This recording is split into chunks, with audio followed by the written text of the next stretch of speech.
Guys this is Yogesh Kapoor. और यार आज मुझे मछली ने काटा है इसलिए मैंने इसको चांटा मारा है। और हमारा जो पहला टॉपिक है वो है पीरियोडिक टेबल। यार पीरियोडिक टेबल अपने आप में ही बहुत ज्यादा अनोखा चैप्टर है। इसमें बहुत ज्यादा कम टॉपिक्स हैं और आपको इसको पढ़कर आराम से मजे आ जाएंगे और आपके नंबर भी आ जाएंगे। लेकिन भैया पहला जो टॉपिक आता है इसमें वो आता है क्लासिफिकेशन ऑफ एलिमेंट्स। अब ये जो क्लासिफिकेशन ऑफ एलिमेंट्स है ये साइंटिस्ट ने दी थी यार। पहला जो साइंटिस्ट था वो था न्यूलैंड मामा। ठीक है ना। न्यूलैंड कौन था यार? न्यूलैंड एक ऐसा प्राणी था जिसने अपनी थ्योरी बताई थी। ठीक है ना। इसके बाद आए थे मेंडलिक चाचा। ठीक है। चाचा मेंडलिक चाचा ने क्या कहा था, इनके बोला भी जाता है इनके सपने में आई थी पीरियोडिक टेबल। आई होगी भाई। ठीक है ना। तो हमें क्या लेना है। तो मेंडलिक चाचा जो थे वो उन्होंने ये कहा था कि जो एलिमेंट्स हैं उनको उनके according to their atomic number के हिसाब से उनको अरेंज कर दिया था। ठीक है। मेंडलीव का यही रोल रहा। उसके बाद हमारे मोसले आ गए। मोसले दादा इन्होंने काफी अच्छा काम करा है यार। इन्होंने क्या करा, इन्होंने देखा कि यार जो ये एटॉमिक नंबर चल रहा है ना, इसने ये मोसले ने ये ठीक तो करा है। ठीक है ना। इसने मेंडलीव ने ये ठीक तो करा है, लेकिन मोसले ने क्या करा, उनको अरेंज कर दिया अलग अलग ग्रुप्स में और अलग अलग हमारे पीरियड्स में। ठीक है ना। और जो मेंडलीव थे उन्होंने उसके बीच में गैप छोड़ रखे थे। मान लो हाइड्रोजन उनको पता चल गया, लेकिन अगर आपको लिथियम और वो नहीं मिला, और हीलियम और लिथियम अगर उनको नहीं पता तो उन्होंने उसके लिए जगह छोड़ दी थी। उसके बाद हाइड्रोजन, हीलियम, लिथियम, बेरिलियम, तो बेरिलियम से उन्होंने शुरू कर रखा था। ठीक है ना। ऐसे ऐसे कर करके उन्होंने कर रखा था। तो जो जब मोस्टली आए तो उन्होंने आसानी से इसको फिल कर दिया और उसके बाद उनको अपने आराम से उनको ग्रुप्स और पीरियड्स मिल गए। ठीक है। कोई ठीक है ना। और ये जो दूसरी हमारी कैटेगरी आ जाती है वो होती है ट्रांजिशन। इनको ट्रांजिशन क्यों कहते हैं? इनको ट्रांजिशन इसलिए कह देते हैं यार क्योंकि ये कलर देते हैं। जब भी हम इनको फ्लेम में डालेंगे तो ये जो देंगे हमें कलर दे देंगे। ठीक है ना। या फिर हम इनका अगर फ्लेम टेस्ट करते हैं तो एक कलर दे देते हैं, इसलिए इनको ट्रांजिशन कहते हैं। इनके बारे में कुछ ज्यादा नहीं पढ़ना। जो तीसरी कैटेगरी हमें आ जाती है ट्रांजिशन से, आपको कोई क्वेश्चन नहीं आने वाला। ठीक है, बस ये नाम के लिए है।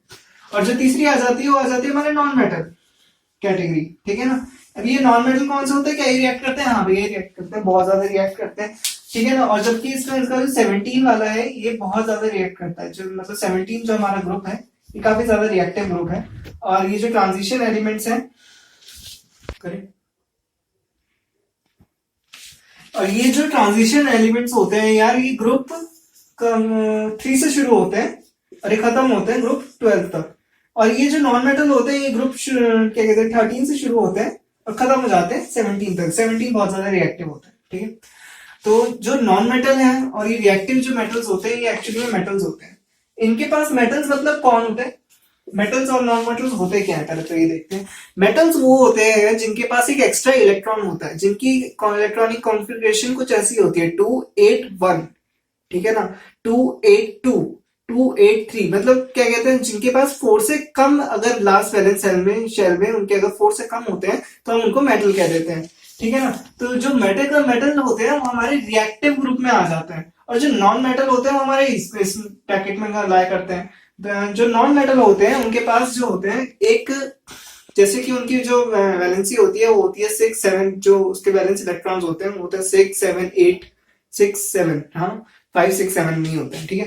तो उनको हम नॉन मेटल कह देते हैं। तो फिर कहने की बात क्या है यार, जो ये रिएक्टिव ग्रुप्स हैं ये हैं वो बहुत बड़े रजवाड़े। ठीक है, मतलब ये अमीर है। और ये जो नॉन मेटल है ये भिखारी टाइप्स है। समझ में आ रही है? इसमें एक और चीज लाई कर जाती है वो है हमारी स्टेबल ग्रुप। ठीक है। स्टेबल ग्रुप कौन सा है? स्टेबल ग्रुप है ग्रुप 18। ठीक है। ये जो ग्रुप 18 है ये बिल्कुल स्टेबल है। इसके बेस की इलेक्ट्रॉनिक कॉन्फ़िगरेशन कैसी है? 2 8। ठीक है, 288, मतलब लास्ट में जो वैलेंस इलेक्ट्रॉन्स है वो पूरी पूरी फुलफिल्ड है इसमें। तो फिर इसमें क्या होता है कि ये बिल्कुल भी रिएक्ट नहीं करते, मतलब ये बिल्कुल सेटिस्फाइड है। राइट। अब कोई रिएक्ट क्यों करता है? कोई रिएक्ट क्यों करता है? कोई भी एलिमेंट तब रिएक्ट करता है यार जब उसको स्टेबल होना होता है। Everyone wants to be stable. तुम्हें भी स्टेबल होना है। ठीक है ना। कि इसलिए तो तुम पढ़ाई कर रहे हो। क्यों पढ़ाई कर रहे हो? क्योंकि तुम्हें स्टेबल होना है एक दिन जिंदगी में जाके। इसीलिए यहां पर भी रिएक्शन इसीलिए चलती है क्योंकि ये एक दिन ये स्टेबल हो जाए उस रिएक्शन से। और इनके पास स्टेबल होने का एक ही तरीका होता है कि ये रिएक्ट करे। ठीक है, नहीं तो फिर अगर ये रिएक्ट नहीं करेंगे तो फिर ये अनस्टेबल ही रहेंगे। Go. और यार इसका जो पहला हमारा प्रॉपर्टी आ जाती है पीरियोडिक टेबल की, जिसपे आपके क्वेश्चन आएंगे, वो है एटॉमिक साइज। ठीक है, एटॉमिक साइज क्या होता है यार? एटॉमिक साइज होता है अगर एक न्यूक्लियस है, ये इसका न्यूक्लियस है, इसमें कुछ पॉजिटिव है चार्ज है, प्रोटॉन्स है और कुछ न्यूट्रॉन्स है।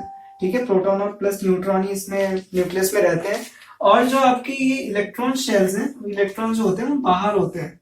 ठीक है, एक्चुअली ये कुछ इस तरीके से होता है, बट यहाँ पर दिखाने के लिए मैं कुछ इस तरीके से दिखा रहा हूँ। तो एटॉमिक साइज क्या होता है यार? एटॉमिक साइज इसका डिस्टेंस होता है। ठीक है, जो इसका न्यूक्लियस से लेकर, ठीक है, यहां से देखना, न्यूक्लियस से लेकर, तो मैं इंग्लिश की डेफिनेशन लिख,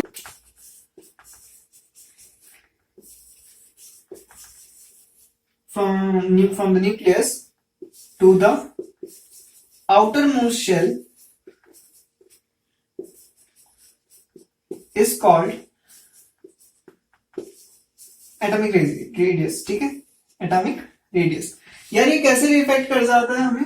अगर एटॉमिक रेडियस बढ़ रहा है, मान लो एटॉमिक रेडियस किसी एलिमेंट का या किसी ट्रेंड का बढ़ रहा है। ट्रेंड मतलब क्या? ट्रेंड मतलब ये जो आपका जो ग्रुप है, चाहे वो डाउन द ग्रुप हो चाहे वो अलॉन्ग द पीरियड हो, अगर आपके जो कुछ एलिमेंट्स अगर आपको दे रखे हैं तो उसमें ट्रेंड क्या हो रहा है? अगर एटॉमिक रेडियस बढ़ रहा है, जो कि बढ़ता ही है, तो अगर एटॉमिक रेडियस बढ़ रहा है तो आपका जो न्यूक्लियर चार्ज है, सॉरी, जो आपका वो देखो, एटॉमिक रेडियस अगर बढ़ रहा है तो आपका जो नंबर ऑफ शेल्स हैं वो भी बढ़ रहे होंगे, और वाइस वर्सा। ठीक है, नंबर ऑफ शेल्स बढ़ रहे होंगे। ठीक है, अगर आपके नंबर ऑफ शेल्स बढ़ रहे हैं तो एटॉमिक रेडियस भी बढ़ेगा। लेकिन अगर आपको दूसरी चीज अगर हम देखें, क्योंकि हम दो चीजें देखते हैं जो फैक्टर्स अफेक्ट करते हैं एटॉमिक रेडियस को। ठीक है, नंदी आप सिर्फ ध्यान देखो, कुछ फैक्टर्स होते हैं जो हमारे पीरियोडिक टेबल में ट्रेंड्स बताते हैं, ये आपसे पूछे जाएंगे। ठीक है, अब उन्होंने कह दिया कि अगर नंबर ऑफ शेल्स बढ़ रहा है किसी में तो फिर आपका जो एटॉमिक रेडियस भी बढ़ेगा। ठीक है, और अगर न्यूक्लियर चार्ज क्या होता है? न्यूक्लियर चार्ज एक पॉजिटिव चार्ज होता है जो आपके न्यूक्लियस में प्रेजेंट होता है प्रोटॉन्स की वजह से और न्यूट्रॉन्स की वजह से। न्यूक्लियर चार्ज अगर बढ़ रहा है, और ये क्या करता है न्यूक्लियर चार्ज? ये अपनी तरफ शेल्स को जो होते हैं, जो इलेक्ट्रॉन्स की जो एनर्जी शेल्स होती है, उनको अपनी तरफ खींचता है। तो मतलब अगर किसी एलिमेंट में ज्यादा आपकी अगर वो चीज है, अगर न्यूक्लियर चार्ज है, तो उसमें उसकी जो साइज होगा वो छोटा होगा। मतलब अगर न्यूक्लियर चार्ज बढ़ रहा है, अगर न्यूक्लियर चार्ज बढ़ रहा है तो आपका एटॉमिक रेडियस घट जाएगा। ठीक है, तो इसमें अगर हम इसको इक्विवेलेंस करके देखें कि अगर लेते हैं कि अलोंग अ पीरियड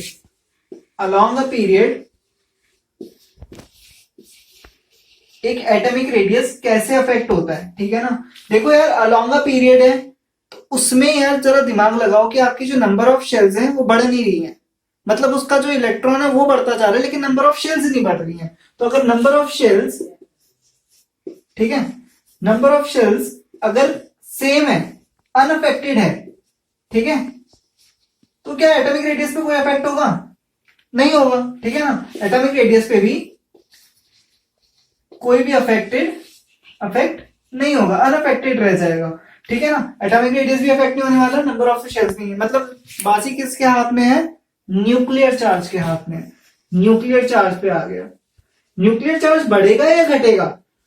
ध्यान से देखो, आपका जो इलेक्ट्रॉन है वो बढ़ रहा है। ठीक है ना, जैसे जैसे आपके अलोंग द पीरियड आप जाते हो, आपका जो इलेक्ट्रॉन है वो बढ़ रहा है, तो इसका मतलब उधर प्रोटॉन भी बढ़ रहा है। ठीक है ना, जब प्रोटॉन बढ़ रहा है तो फिर आपका न्यूक्लियर चार्ज क्या होगा? बढ़ेगा। न्यूक्लियर चार्ज क्या होगा? बढ़ेगा। और अगर आपका ये न्यूक्लियर चार्ज बढ़ेगा तो एटॉमिक रेडियस भी क्या होगा? घटेगा, बढ़ेगा, घट जाएगा। ठीक है, हमेशा घट जाएगा। तो दैट इज द थिंग कि अगर आप एक अलोंग अ पीरियड चलते हो, तो number of shells same unaffected रहती हैं, तो इसलिए उसकी वजह से एटॉमिक रेडियस भी अनअफेक्टेड रहता है। न्यूक्लियर चार्ज बढ़ रहा होता है तो एटॉमिक रेडियस घट रहा होता है। तो रिजल्ट क्या आया? अलोंग अ पीरियड घट जाता है एटॉमिक रेडियस। सिंपल है। ठीक है ना, क्योंकि अनअफेक्टेड हो रहा है। ठीक है ना, ये न्यूक्लियर चार्ज जो होता है इसको डोमिनेट कर जाएगा। That is why they will decrease, right. Now the thing is, देख लेते हैं कि आपकी जो ये एटॉमिक रेडियस होता है, इसकी ऐसा यूनिट क्या होती है, इसकी ऐसा यूनिट होती है आर्मस्ट्रॉन्ग, ठीक है। आर्मस्ट्रॉन्ग का हमारा क्या होता है, ठीक है, इसको कुछ हम इस तरीके से डिनोट कर जाते हैं, दिख रहा होगा आपको, ठीक है ना, इसको हम कुछ इस तरीके से डिनोट करते हैं आर्मस्ट्रॉन्ग को। ये इसकी ऐसा यूनिट होती है, एक्चुअली इसकी डिस्टेंस भी होता है, और इसकी जो हम आर्मस्ट्रॉन्ग देखें जैसे मीटर होता है ना, वैसे ये आर्मस्ट्रॉन्ग भी होता है, इसमें कुछ ज्यादा डिफरेंस नहीं होता। आर्मस्ट्रॉन्ग एक बड़ी यूनिट होती है।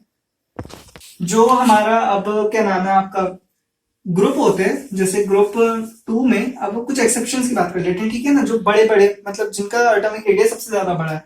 तो जो ग्रुप 2 में है, सबसे ज्यादा बड़ा रेडियस जो होता है वो लिथियम का होता है, लिथियम का होता है, ठीक है। लिथियम के 3 इलेक्ट्रॉन्स होते हैं, मतलब 3 एटॉमिक नंबर होता है, और इसका जो इलेक्ट्रॉनिक कॉन्फ़िगरेशन होता है वो 2,1 होता है, ठीक है। इसके पास 1 इलेक्ट्रॉन है, इसलिए हमारी ये पहले ग्रुप में आ जाता है। बहुत ज्यादा आसान है यार, इसको इसी वजह से इसको फर्स्ट ग्रुप में रख देते हैं। अच्छा अभी यार आपको एक मूल मंत्र देता हूँ, ठीक है ना, मतलब ये बहुत ज्यादा इंपॉर्टेंट है। जो चीज है ना आपकी, कि अगर कोई चीज अलोंग द पीरियड इंक्रीज कर रही है, अगर कोई चीज अलोंग द पीरियड, ठीक है ना, अलोंग द पीरियड इंक्रीज कर रही है, तो वही चीज डाउन द ग्रुप डिक्रीज कर जाएगी, ठीक है। वही चीज डाउन द ग्रुप डिक्रीज कर जाएगी। और मैं ग्रुप और पीरियड का बता चुका हूं, वाई एक्सिस ग्रुप होता है, ठीक है, और एक्स एक्सिस हमारा जो होता है वो पीरियड होता है, समझ रहे हो ना, ये एक्स एक्सिस है और ये हमारा पीरियड होता है, समझ में आ रही है। तो अलोंग द पीरियड अगर ये इंक्रीज कर रहा है कोई चीज, तो ये डिक्रीज कर जाएगी। अब हमने पिछले में बताया था कि अलोंग द ग्रुप क्या होता है, आपका जो एटॉमिक रेडियस है वो इंक्रीज नहीं करता, वो डिक्रीज कर जाता है, ठीक है, वो डिक्रीज कर जाता है। तो फिर डाउन द ग्रुप क्या होगा, वो इंक्रीज कर जाएगा। अलोंग द पीरियड अगर वो डिक्रीज कर रहा है, तो यहाँ पर वो इंक्रीज कर जाएगा, क्योंकि वो बिल्कुल ही उल्टे चलते हैं, ठीक है।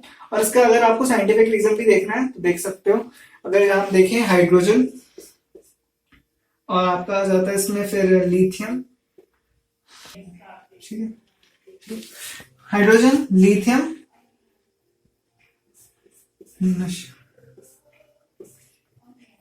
ठीक है ना, तो ये सब आपका हो जाता है। अगर हम यहाँ पर देखें डाउन द ग्रुप, तो इसका जो हाइड्रोजन का इलेक्ट्रॉन होता है वो 1 होता है, इसकी जो इलेक्ट्रॉनिक कॉन्फ़िगरेशन होती है वो 2,1 होती है। और अगर सोडियम की देखें तो ये हमारा 2,8,1 होती है। और अगर हम पोटेशियम की देखें 2,8,8,1 होती है।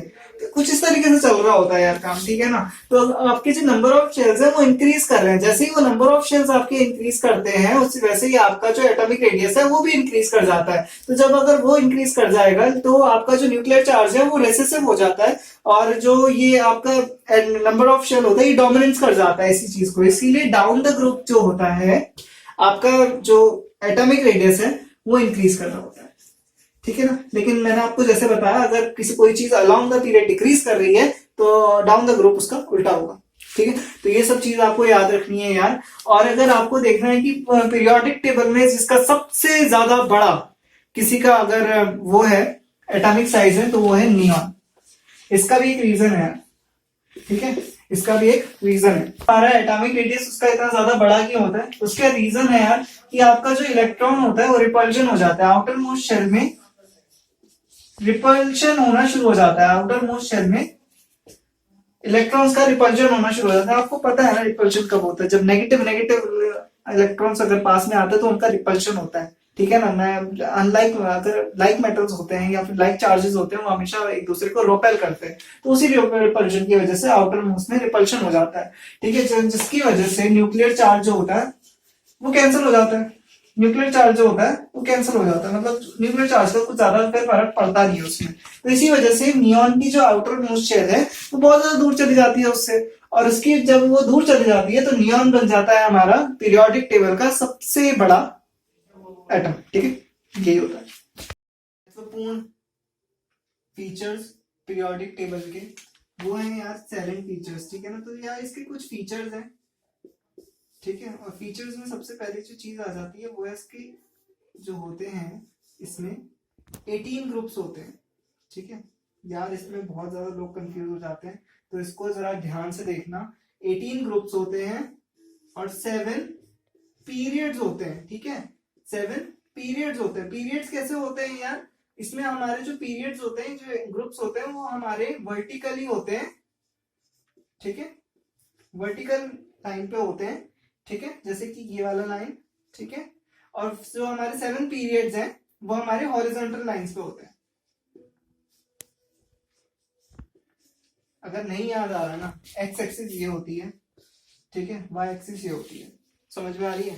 एक्स एक्सिस मतलब पीरियड्स, वाई एक्सिस मतलब 18। वो तीन तीन भाग में बटा हुआ है, ठीक है ना, भाग मतलब पार्ट से बटा हुआ है, ठीक है ना। तो यार एक तो हमारा पहला रहता है रिएक्टिव। रिएक्टिव कौन है यार, ये बॉन्ड बनाने के लिए ना एकदम तैयार है। तुम्हारी भी क्लास में होंगे, हमारी भी क्लास में थे, बहुत सारे लड़के होते हैं, ऐसे होते हैं, ये लड़कियां भी होती हैं, जो बॉन्ड बनाने के लिए बिल्कुल तैयार रहते हैं। तो ऐसे बच्चों को अगर हम क्लास से रिलेट करें, हाँ, तो हम अगर ये पीरियोडिक टेबल अगर एक क्लास है, तो अगर उनके जो रिएक्टिव हैं उनको अगर हम देखें, तो वैसे कुछ तरीके अगर हम देखें, तो पहले जो आ जाते हैं वो है रिएक्टिव एलिमेंट्स, ठीक है ना। रिएक्टिव एलिमेंट्स ये वाले कौन से होते हैं, ग्रुप 1 के, ठीक है, और ग्रुप 2 के, ठीक है। ये जो ग्रुप 1 और 2 के जो एलिमेंट्स होते हैं, ये बहुत ज्यादा रिएक्टिव होते हैं, मतलब